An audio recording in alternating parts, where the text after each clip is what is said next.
Hi, everyone, and welcome to the second episode of Impact Makers. It's been a wild and crazy week since we first filmed our first episode last week of Impact Makers. And before we get into our topic today, let me just share with you a brief personal story in terms of why it's been a wild and crazy week and why I'm excited to be back at it this week. So last year, my family and I moved to the Panhandle of Florida, and you probably heard in the national news starting last Wednesday night that there were some forest fires, and one of them actually started right down the street from our house. Thankfully, everyone from our family and our community is safe. Our house is okay, which is good, but there were some houses and some families that we know that lost everything, and so it has been a turbulent week for me personally, and it's just, Michael, it feels good to kind of be back at it again, and I'm just thankful that we had a plan in place, and we have some great friends down here who took us in for a couple days, and all of our family and our pets and took care of us. So let's on that note, let's get started for I mean, episode two here. it was crazy, Dustin. Sorry to cut you off there. It was crazy getting the updates. I mean, it was shortly after we recorded the first episode that you sent me the text about it, and I think you had a picture of the beach that you were at shortly before that, which everything looked nice, and then there was that plume of smoke. So it's definitely, prayers were definitely answered for all of you and your family and the community there. Thoughts go out to those that did lose their homes, but it's great to see you back in your house, ready to get after it this week. Yep, it's like I said, it's good to be back. So I'm excited about the topic today, which is just to give you some insight into how this topic came about. Michael and I were just having one of our usual conversations the early part of last week before we even recorded episode one, and we were talking about anticipatory versus agile, and just because we've heard both terms seem to be thrown around a little bit more in the last 4 to 6 weeks here in the profession, last month or so, let's call it. And I lobbed an easy question to Michael and said, what do you think the difference is? And that sparked a great conversation and debate that the two of us had, and that led us to, we need to share that with the profession. And so that's actually going to be the topic today, is anticipatory versus agility. And I'll just toss it right back to you, Michael. What, from your perspective, we hear terms like anticipatory and agility thrown around. We've heard it for a few years now. Heck, your Twitter handle is CPA Agile. Yeah. Yep.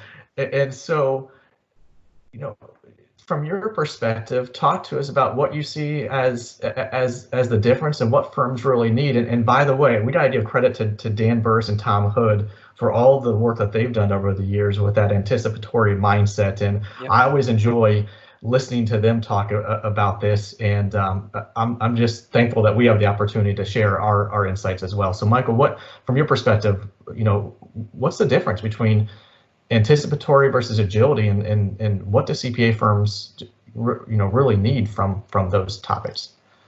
Yeah, I mean, I like how you had mentioned easy subject. On one hand, it's easy because we all know what it means to be anticipatory, and we know what it means to be agile. But do we know what those mean in the context of the CPA profession?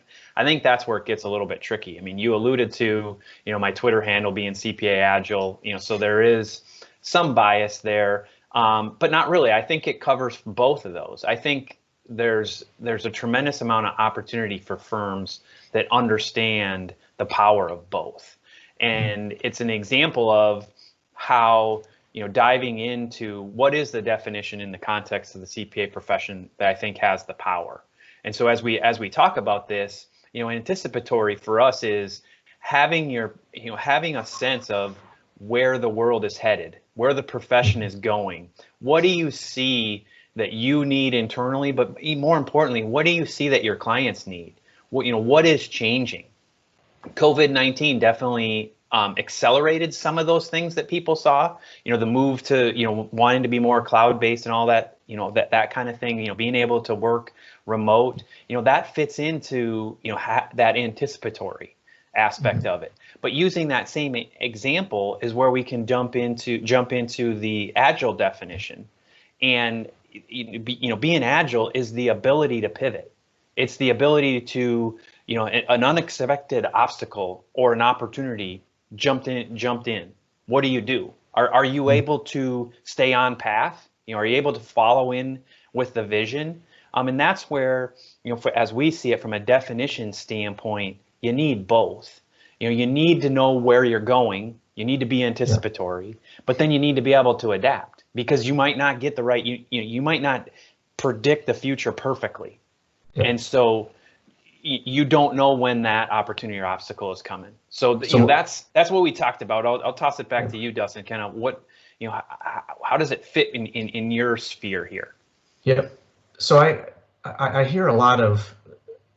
I've heard a lot over the last few years about agility trumping anticipatory, or anticipatory trumping agility, and I agree with what you just said, in that I think firms need both to be successful. And as with other topics and the transformation of the CPA profession, I think it would be helpful to have some common definitions. We've talked over the last few months as well about what's the difference between advisory and consulting, because we believe there is a difference, and we need to have clear definitions as we're talking with our clients and our friends in the profession about what advisory means and what consulting means, so that way we're on the same page. I think this is a great opportunity to, we need both. We need both advisory and consulting. This is another similar topic, is agility versus anticipatory. We do need both, and we need to have common definitions. I like to look at anticipatory as more like a longer term vision of what do you see, what do you imagine for your firm multiple years down the road, and that's taking into account where you think your clients are going to be as well. What do you need to be doing for your clients looking multiple years ahead? It's almost like a vision, right? It's similar to visioning. Yep. And agility is the quarter to quarter, year to year, as I like the word pivot, you use the word pivots that you need to make along the way to make progress toward that vision, because the world we live in is not perfect. You can't fully predict 3, 5, 7 years out into the future. You need the ability to, as new data comes in, as you get new data into the process. Yep. What adjustments do you have to make to that anticipation to be where you want to be multiple years out? So that's how I see it as well. And I want to challenge others to have this conversation, and really take to heart what you and I are saying here, in that we don't think one trumps the other.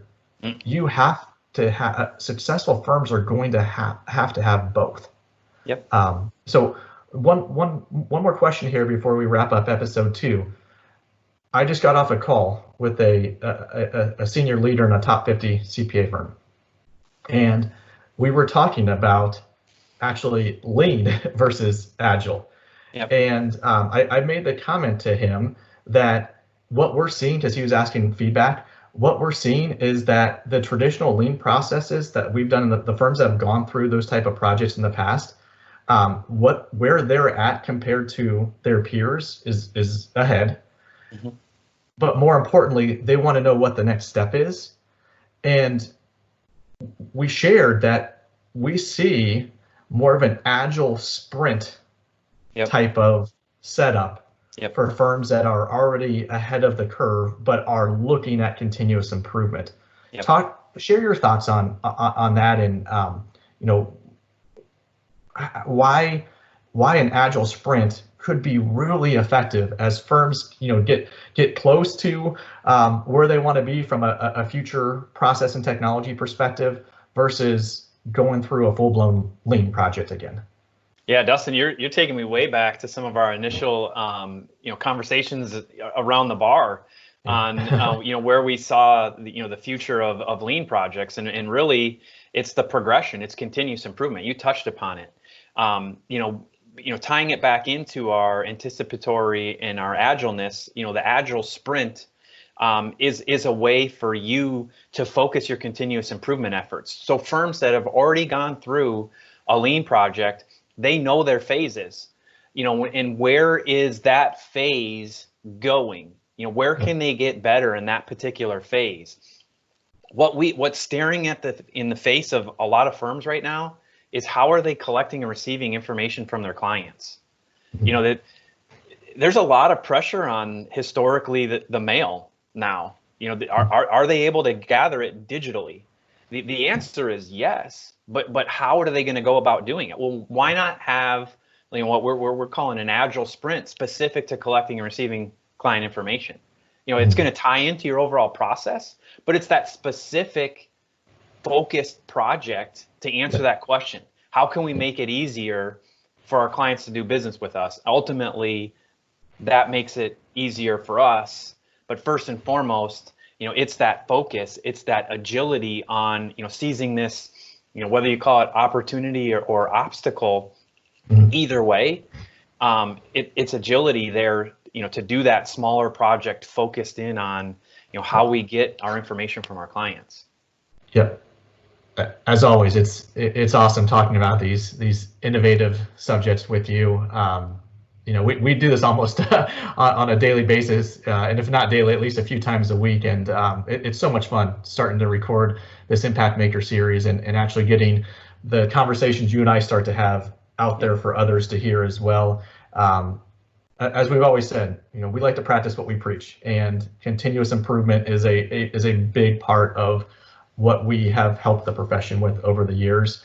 And we wouldn't be practicing what we preach if we are not continuously improving ourselves. And so can't wait to talk more about some of that maturation of the traditional lean process and where we see it heading over the next couple of years.